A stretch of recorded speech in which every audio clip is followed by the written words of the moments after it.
At age 19, I was not happy because, like many of us, I had grown up in a sort of dysfunctional household without a lot of happiness.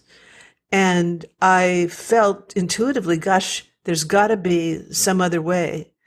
And when I heard about meditation and the fact that you had a much bigger, deeper part of yourself that you could tap into when you become more still inside, it just made sense to me. Hey, my friends, this is Nishant, and welcome to the Nishant Garg Show. This is a podcast about helping you live a fulfilled life. The mission of the show is to spread mindfulness awareness, and my job on the show is to invite world-class experts to extract their practices, routines, and habits to help you live a fulfilled and abundant life. Today's guest is Liz Lewinson.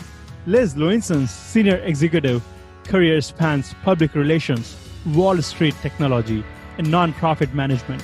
She is the award-winning author of American Buddhist Rebel, Women, Meditation, and Power, The Power of the Loving Man. She is a longtime practitioner and teacher of meditation and mindfulness. In this episode, Liz goes deep into explaining meditation, the power of loving man, difference between rebel and spiritual conformist, the right way to have masculinity, and much more. Please enjoy this wide-ranging conversation with Liz.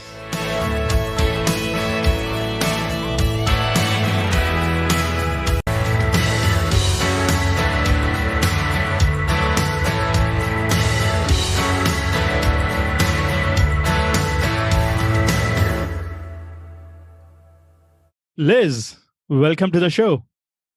Thank you so much. I'm thrilled to have you. There are many places where I would like to start. I'm thinking, should we start with your books?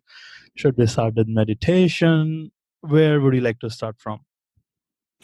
Well, if you would like, we could start with meditation because I think meditating is foundational. Let's do it. So tell us your experience on meditation. How did you get into meditation and why? I started meditation so many years ago. I was 19 and so I'll date myself already, but that's okay because I love my age. I was in Berkeley and everyone was taking a huge amount of drugs. And I didn't want to take a lot of drugs.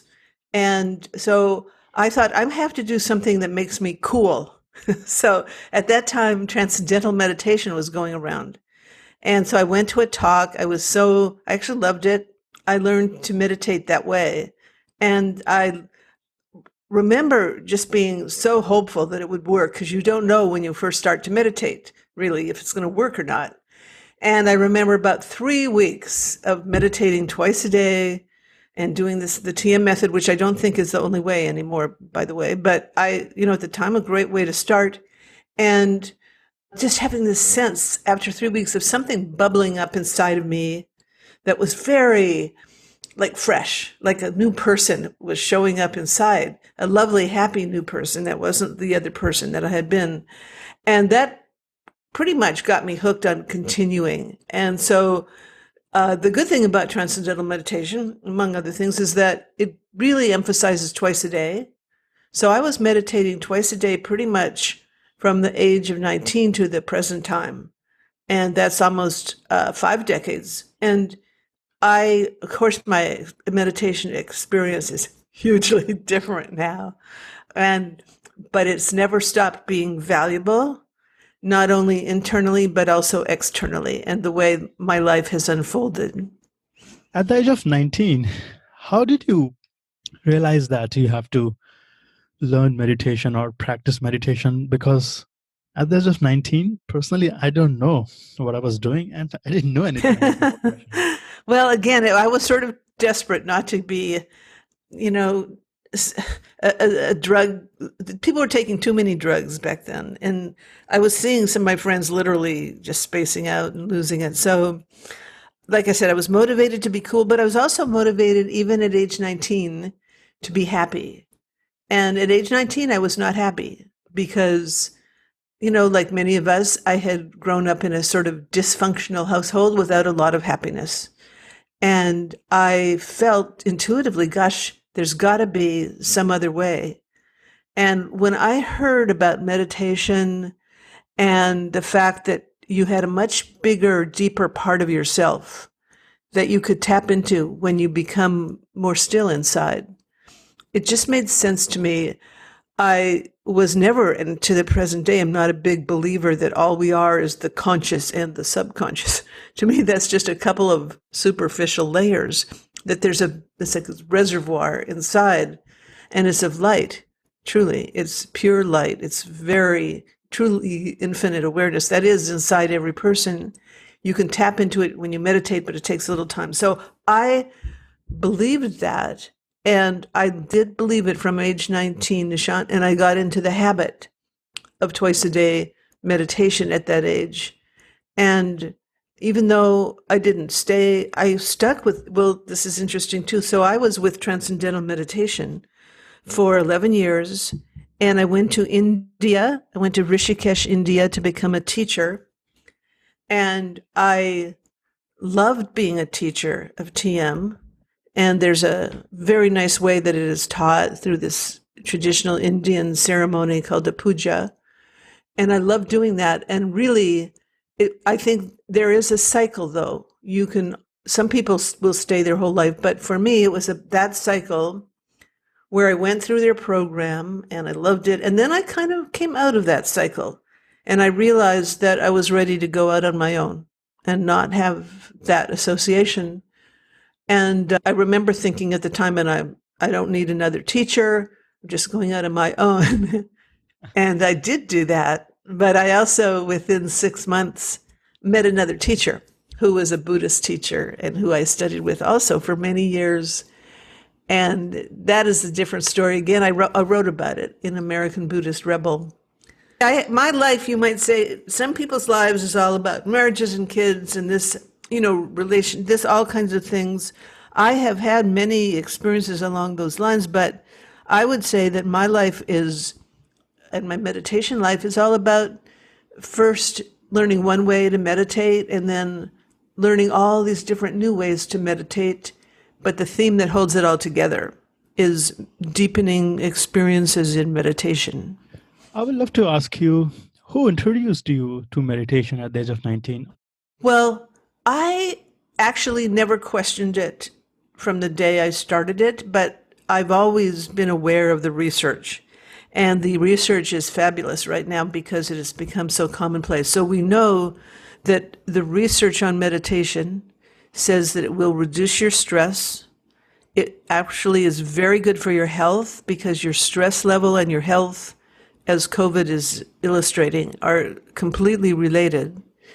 So the more stress you have, the less health you have, the less your immune system is impacted by your stress. So by releasing stress through meditation, you're building your whole health level, and this has been proven over and over.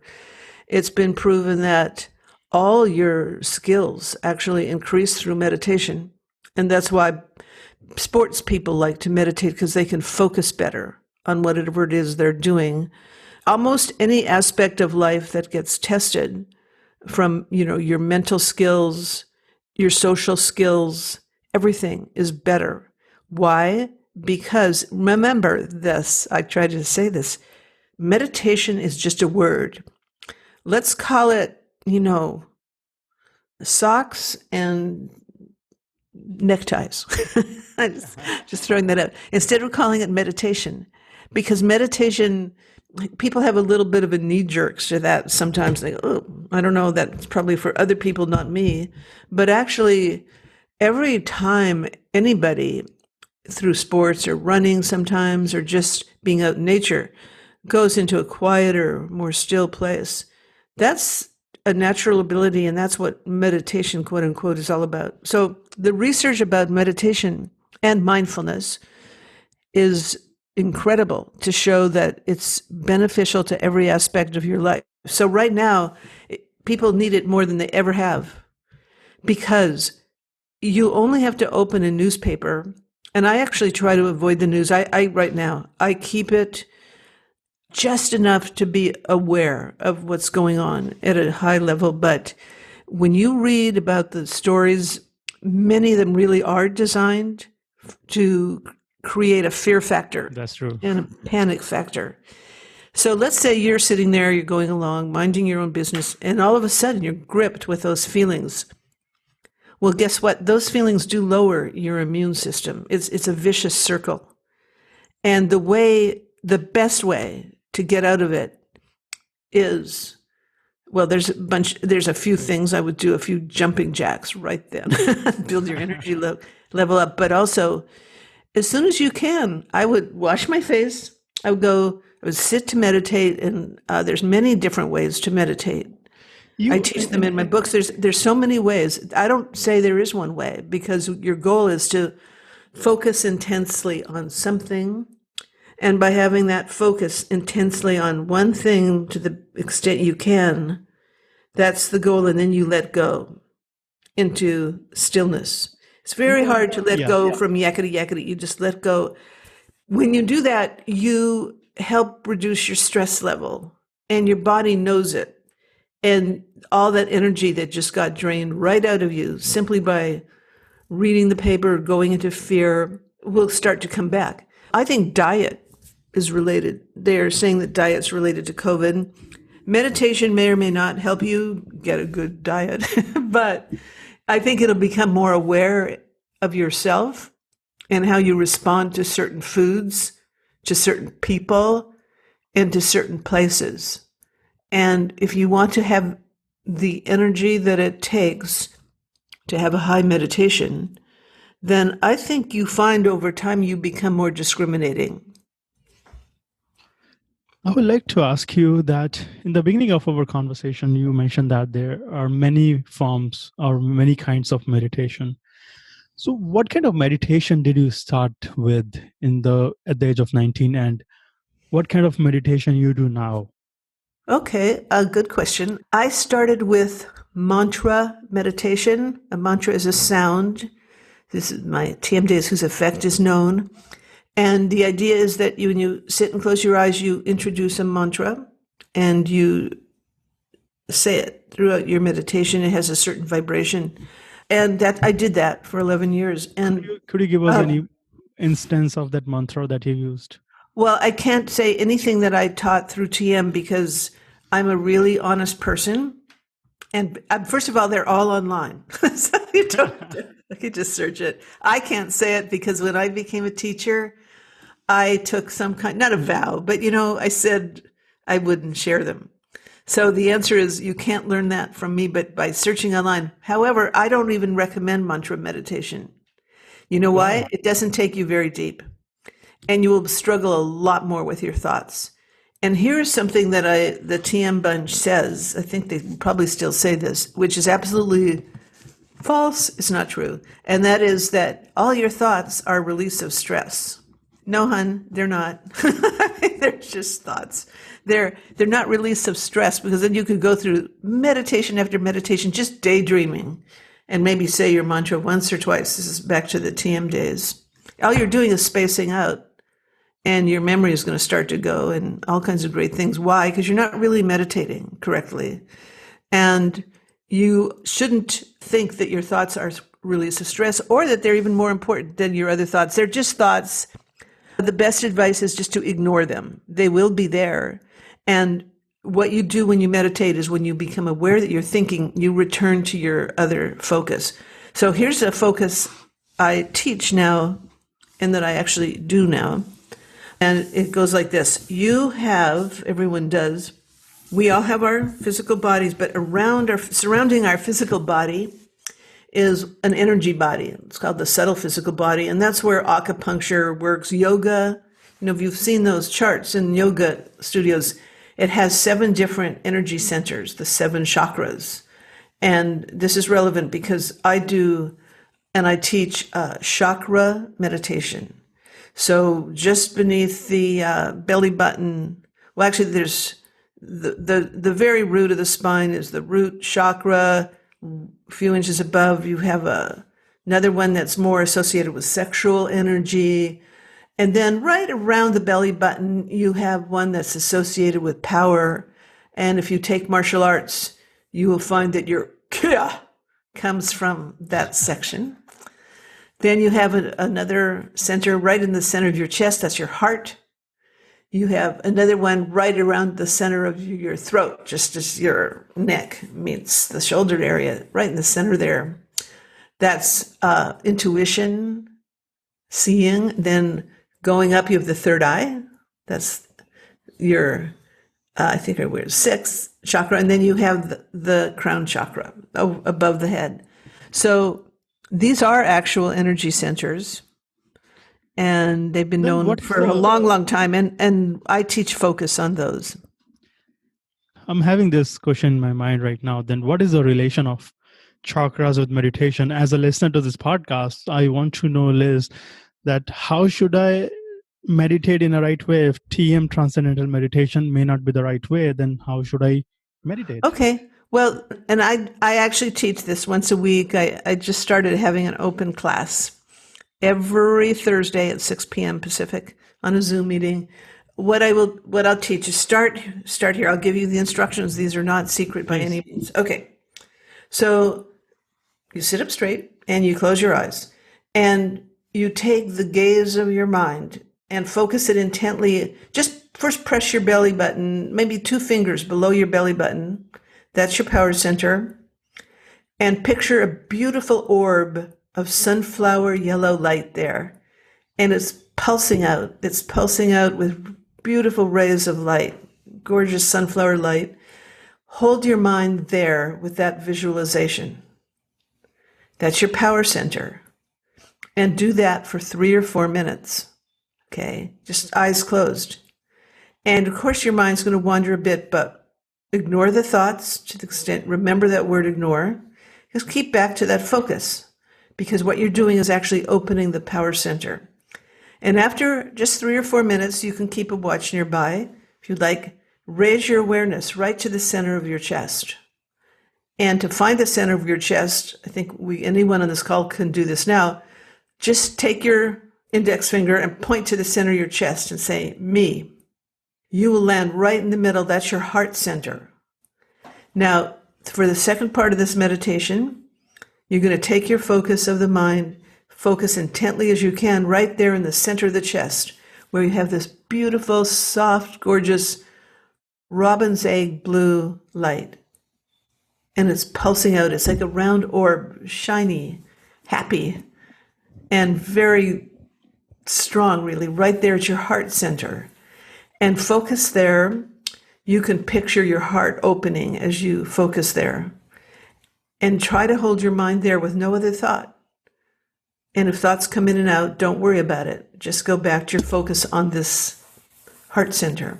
So now we've done power, we've done heart. And then we bring our awareness up for the last 4 minutes of the meditation, or 5, right to the center of the forehead. In India and other places, this is known as your third eye. You can touch any of these places to get your mind right in the right spot. And there you want to picture a beautiful, bright, white light. So picture that pulsating out, pulsating out, pulsating out. And do that for about 5 minutes.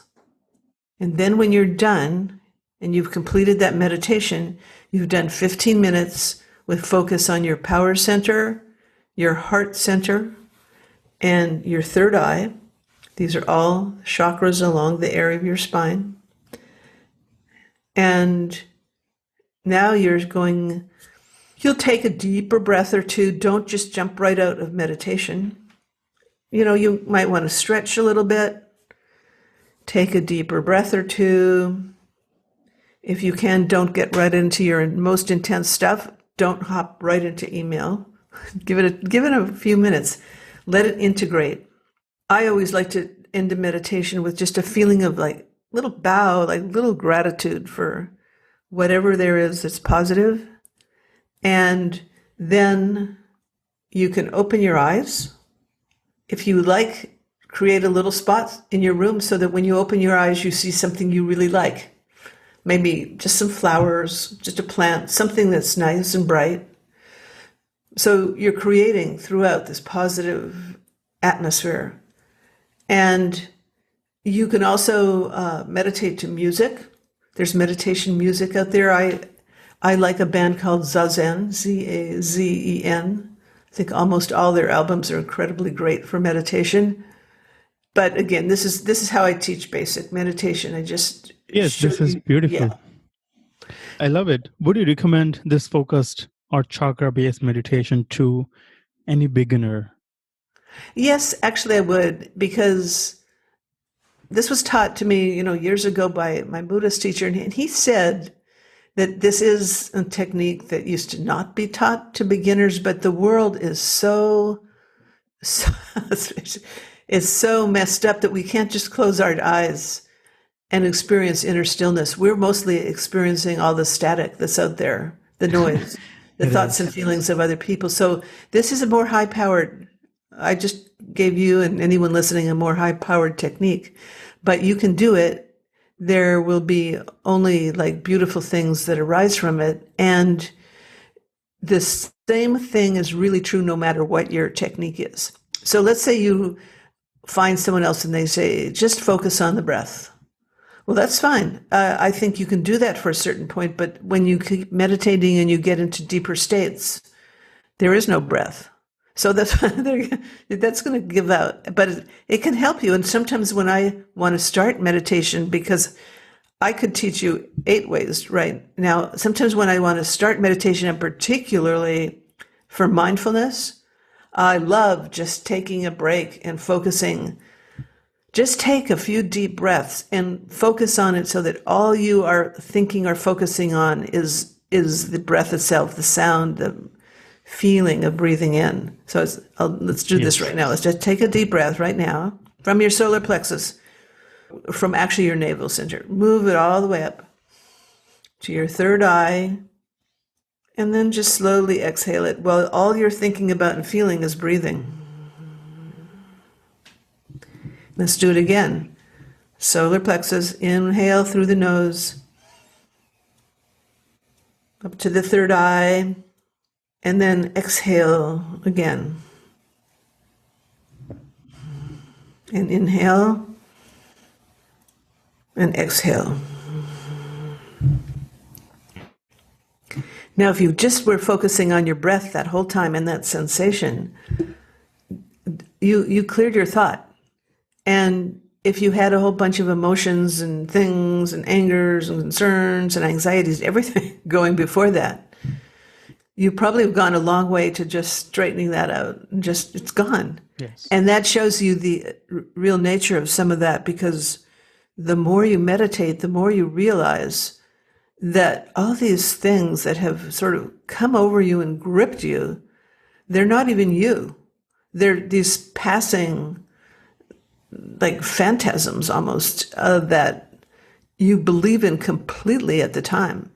But once you can step back and feel some stillness, the grip is no longer there. And actually, that's when you can see more clearly if something is real, if it really belongs to you, if you should be going in that direction, if you should be sometimes spending time with a person. I mean, you start to have enough stillness inside that you can react more accurately. So anyway, breath is another form of meditation.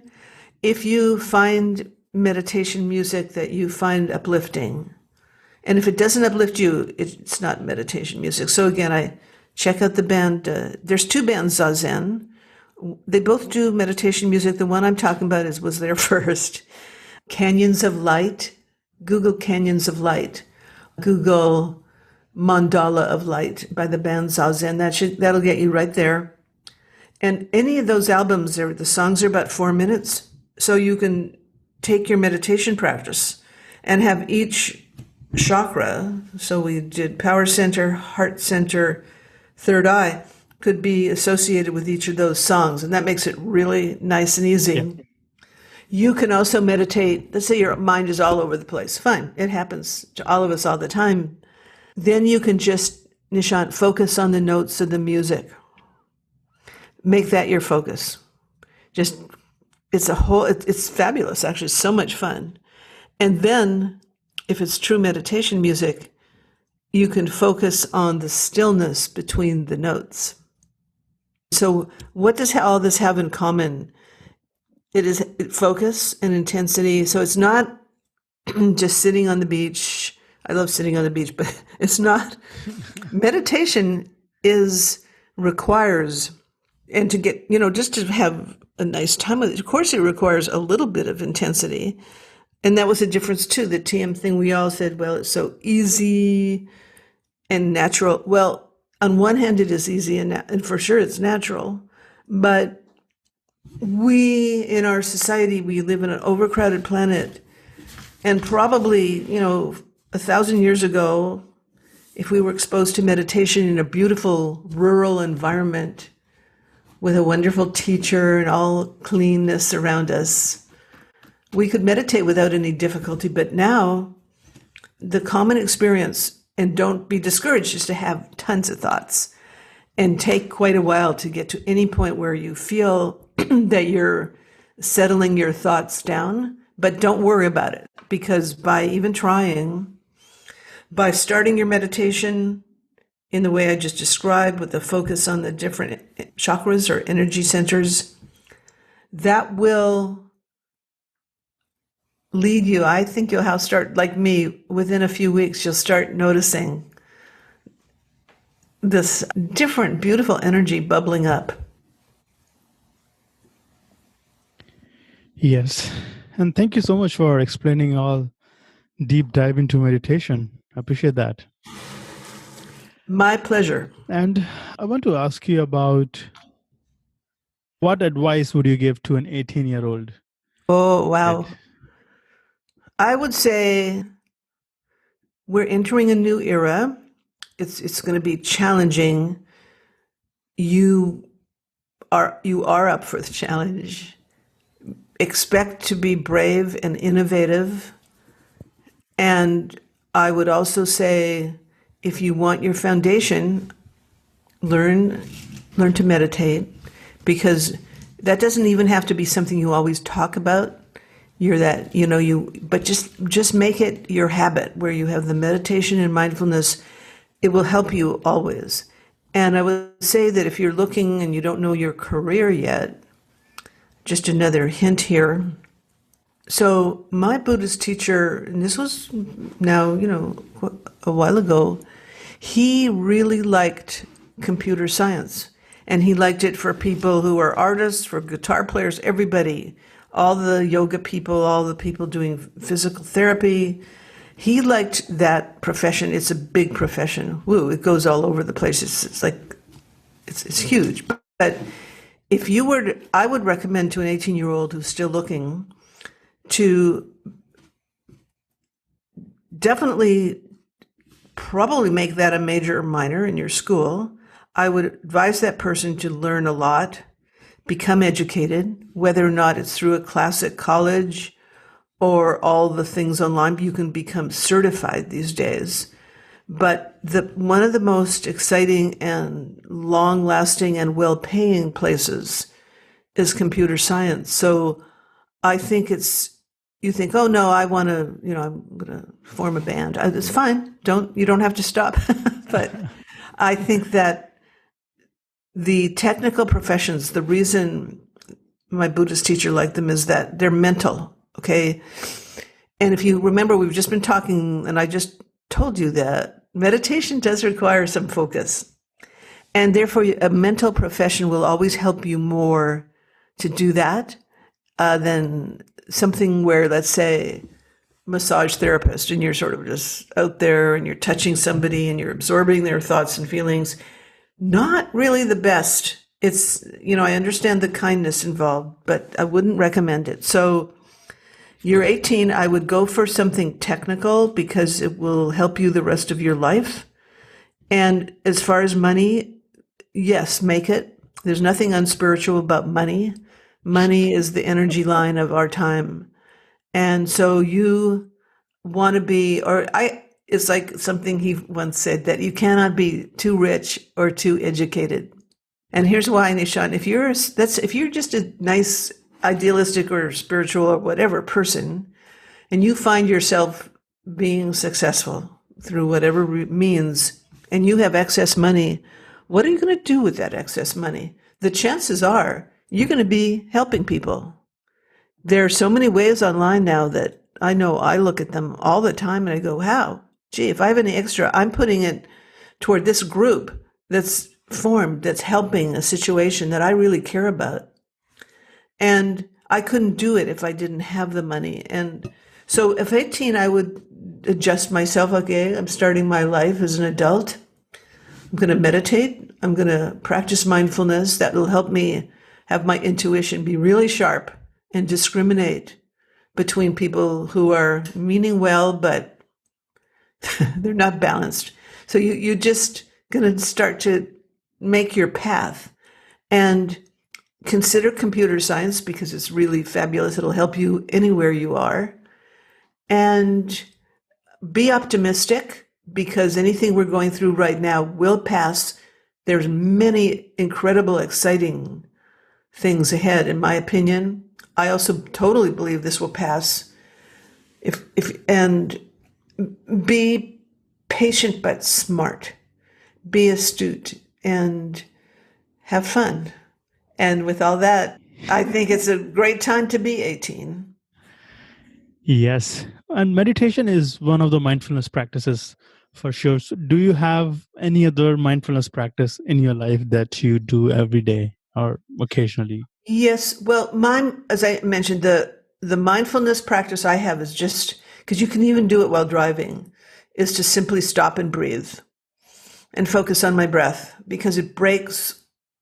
Mindfulness usually comes up because you're getting mad or you're getting feeling drained or you're getting afraid. So it's a mental pattern that you want to break. So just that mindfulness, which is more in the moment, meditation is enduring over time. Mindfulness is when you're in a situation where you want to get back into that quietness. So for me, first thing is breathing. Second thing, though, is things like a little bit of exercise. So I truly do, if it is practical, and it isn't always, but if I'm by myself, I will drop right on the floor and do push-ups. You know what?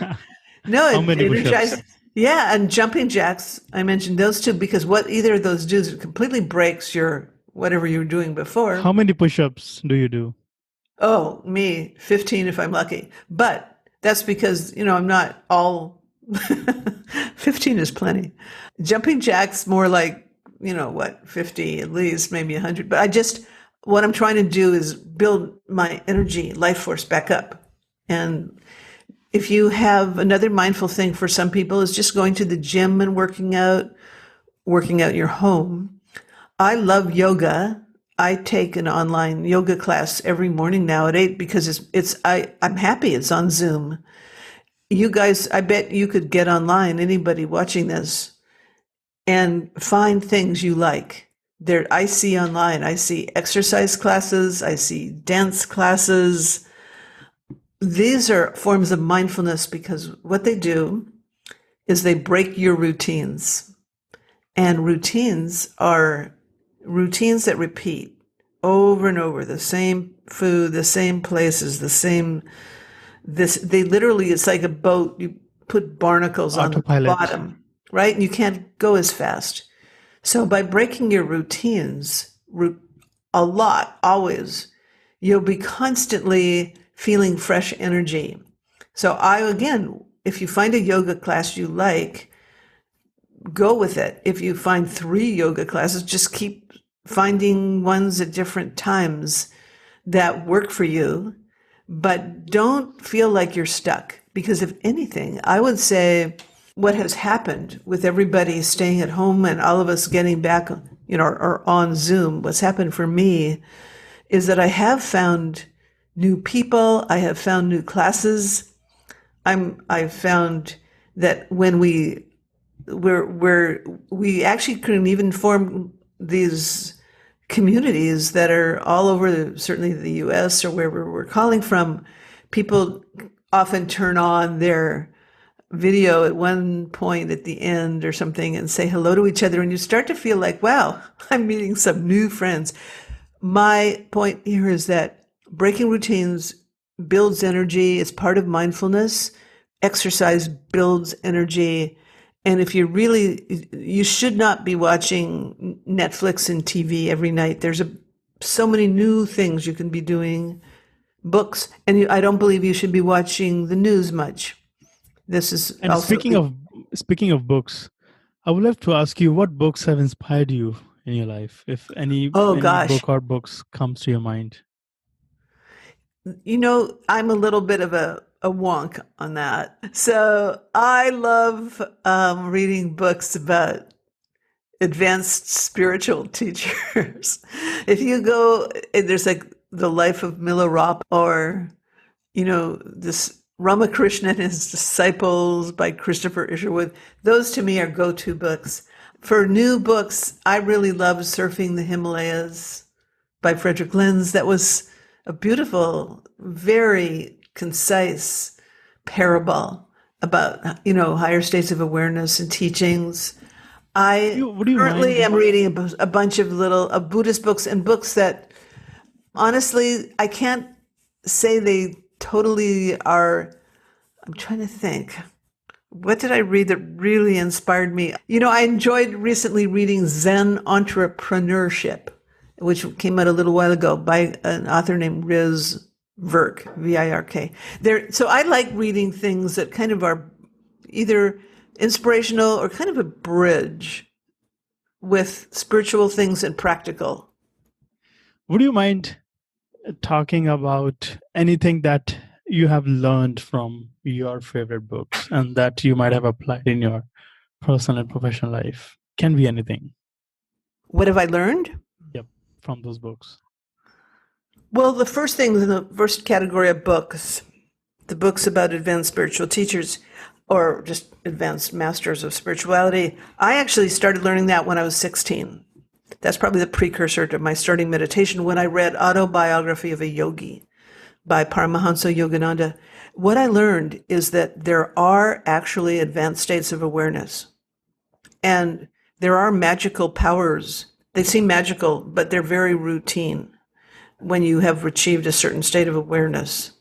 And that's what I learned from age 16 forward. And then I found it repeated over and over again in the stories from different religions of different seekers, some of them very just simple, who truly had inspiration and faith and believed, and they found themselves in these states of consciousness that are luminous and higher and speak of enlightenment.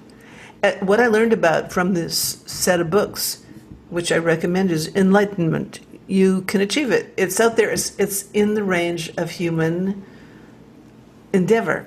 And in our world, that's so fell off the map somehow. But when you get to these consistent books, each enlightened person is completely different. That's another thing I loved about them, is that you don't find that there's one way or one path. It's many different people will experience higher states of awareness differently, but it is possible. So that's the first thing I learned. The other things that inspires me from these other couple of books, of which we can go on. I have a huge library, but that inspires me is that you can use your career and you can use your daily life for growth. So that is definitely part of practice. So how do you use your career? Well, whatever you're doing, whatever it may be, the way to do that is to do the best job you can. Let's say you're a librarian. Just keep your mind focused. Don't worry about anything you're worried about. When you're doing your job, focus on each, book, putting it in place, making it impeccable. Make it your meditation practice. If you're working at a store, I know there's many distractions, but do the same thing you can, where you're just trying to do your very best. It's the best groceries you can pick, the best arrangement you can do. That's for you. That's your mental ability to do that. And so the books I read tend to emphasize that in different ways. And that was so Surfing the Himalayas is about that. It's about snowboarding. And it's And about using you say, snowboarding for higher awareness. you say that don't worry about the things if you are working in a store or if you're a librarian, just being focused on your work and do your best. Don't you think worrying about the future, worrying about our life is natural phenomena of human beings? It is a natural phenomenon for the wandering mind. And it's one of those things where you want to practice mindfulness. Because you know what, Nishant, you can worry about it all you want. It's not going to change much. It's not going to actually, instead of worry, well, let's put it this way. I think it's good to have strategies and to plan ahead. One good way is to go from solstice to equinox, equinox to solstice, but to worry about something that's going to happen, even 6 months ahead. So just for example, we're in the US, we know we're in a messed up time. I look ahead, let's say, to the election time, and I go, wow, that's going to be, what a mess. But I can't say that I'm going to worry about it. In fact, my job as a meditating person is to do the opposite. My job is to put out a positive vibration that says, I'm going to, when I think about the election or my future, instead of worrying about it, I'm going to be optimistic. Purposely, my mindfulness says I'm going to be positive. I wish good things, the best. I wish the best candidate to win. I wish the best healing to happen for our country and all the people in it. I wish that the best economic results will come about. And I'm not just wishing it, as I say that, I'm actually feeling it, I'm picturing it. And I think that's my job, as well as being practical, of course. You should have things in your back pocket that your skill set, and you should make that as perfect as possible. But you find that when you're being mindful in these ways I've described, and making your work part of your practice, your energy level will build up to a new level that it hasn't been before. And when that happens, you can do some of these things I'm talking about, which is don't worry about the future. It's truly a waste of energy. You'll notice you feel lower energy afterward. Why? Because you're projecting into this sort of stockpile of other people also worrying needlessly because they cannot really impact it. The only way you can impact the future is by doing positive things, by being healthy yourself, putting a smile on your face and sharing that with other people, but still communicate. Do what you believe in. It doesn't mean you wouldn't go to a protest if you are socially distant and wear your mask. It means that while you go, you have the right anticipation. You're going to be part of something positive. Yeah, I'm just telling you something true, that there's a spectrum. And you should stay to the side of the spectrum that's on the positive and not dip and to the negative side. Why? It's only at the end of the day your ability to achieve and be and go into higher states of awareness. That's not selfish. That's that's selfless. Because the more you do that, the more you have an impact at a higher level on yourself and everybody you know and every cause you believe in. Yes, definitely. Liz, you are the award-winning author of 3 books: American Buddhist Rebel, a Woman, Meditation and Power, and your 3rd book is The Power of the Loving Man. What was your motivation to write all these books? Well, I wrote American Buddhist Rebel first. That took me a long time. That was a 15-year effort because I was interviewing all these people. And I had an advanced teacher, and I knew that one person, including me, for sure didn't have a point of view. So my goal there was just to tell a true, fair story of what a teacher's life is like. And I know a lot of people will never encounter a teacher of that quality or even of that, and have all the experiences that I and all these other people did. So that was a book to share. It was just really to say, I had an incredible and exceptional experience, and I want to share it with others. So that was that was American Buddhist Rebel and is. People love it. It won the awards that I submitted it for, literary awards, and I'm very happy and proud of it because I think I stepped aside. You won't feel too much of me. It's my experiences are in there, but so are so many others, and so it really creates a feeling. American Buddhist Rebel, a feeling about meditation, mindfulness, adventurousness, being a rebel. Do not be a spiritual conformist. Black, that's What is the difference between rebel and spiritual conformist? a creative conformist and well, I think a spiritual conformist, to me, learns one way to meditate, is a very, piggy about it, like my way is better, and gets into a group, never leaves the group. It's very comforting in one way, but in another way, by definition, conformity sets in. So that, to me, a spiritual conformist says, my way is the best way. I'm not open to any other way I'll ever learn. And I think, for me, spirituality is an ongoing adventure. In Zen, it's called beginner's mind. And beginner's mind is the idea that you are always like a beginner and you're open to new things. And so the beginner's mind is the opposite, is that rebel mind, is always discriminates. Okay, so again, I want you guys to watch your back, discriminate, but don't feel that there's one right way. If I have to put on the orange robe means, to be honest with you, nothing. The orange robe means a commitment. It does. I won't say it means nothing, but doesn't necessarily mean high states of awareness or even advanced meditation. That would depend on the person. So I don't want to disregard. Actually, orange robes, I just don't want to say that you can need one. And by the way, so let me get back a little bit, though, if you don't mind, Nishant. I wanted to say that one of the early teachings of my Buddhist teacher was about women and men. So he did teach that women are innately powerful.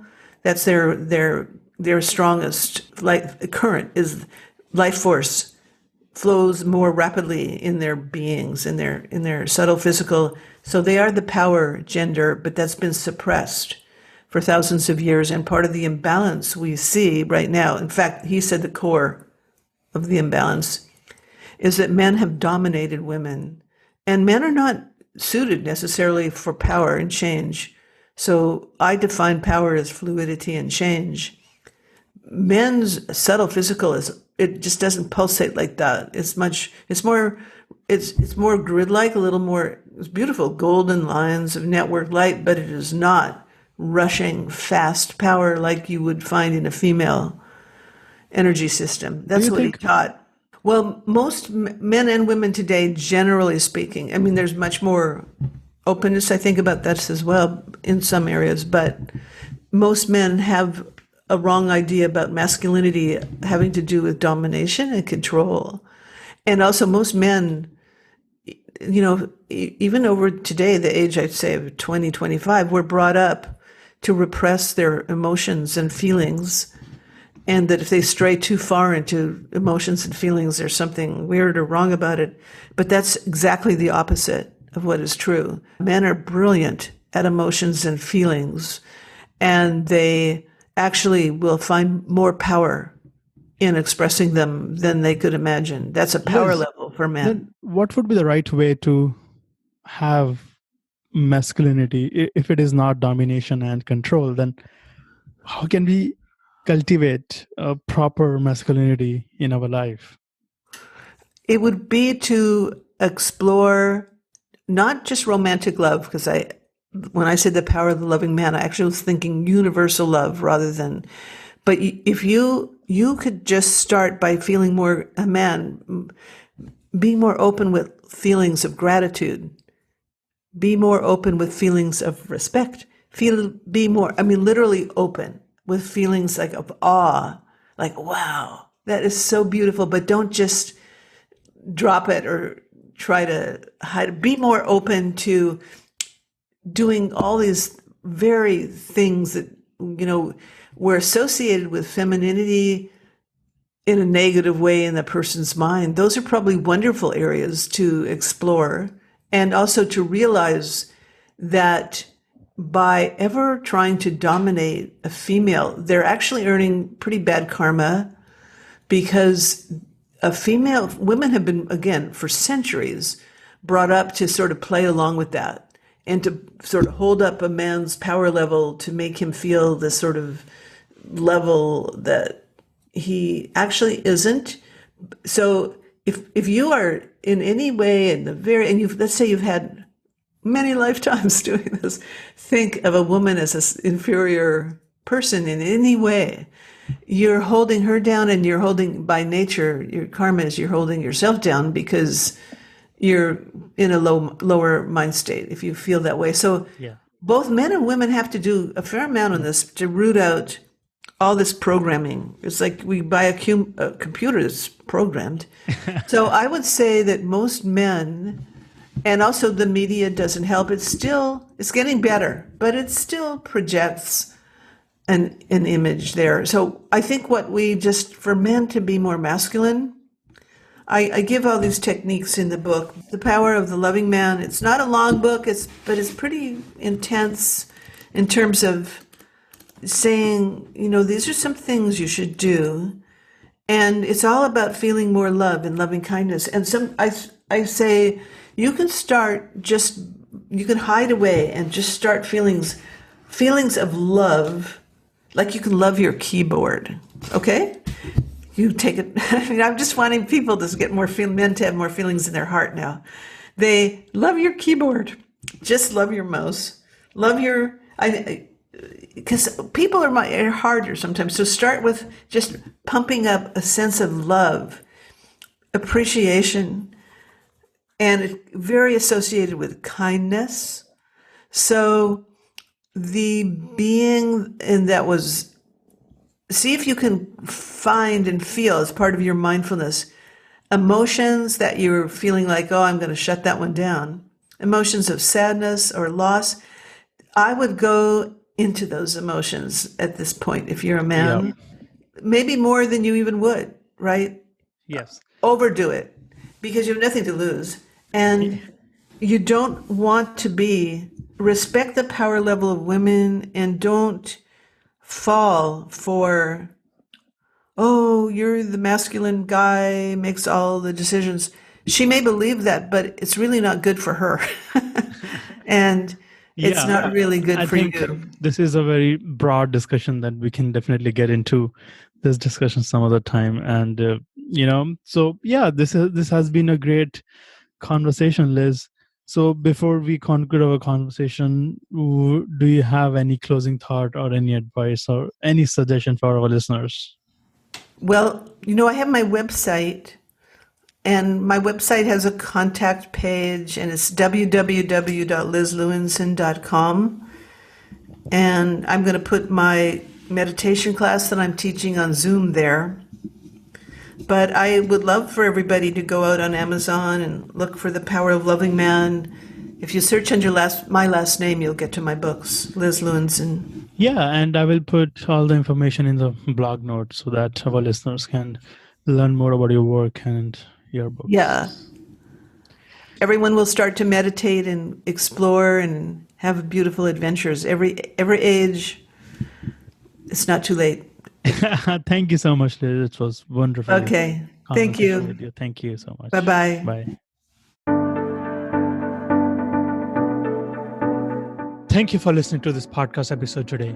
If you did enjoy this, please subscribe to this podcast on Apple Podcasts, or you can visit https://nishantgarg.me NISHANTGARG.me. You can also share this episode with your loved ones to help them live a fulfilled life. You are not alone in this journey. We all struggle in life. There is no shame in talking about it. I go through my highs and lows. I get depressed, and these practices help me in living a resilient life. You can also do this. You got this. Don't judge yourself. You are doing the best you can. And thank you so much again.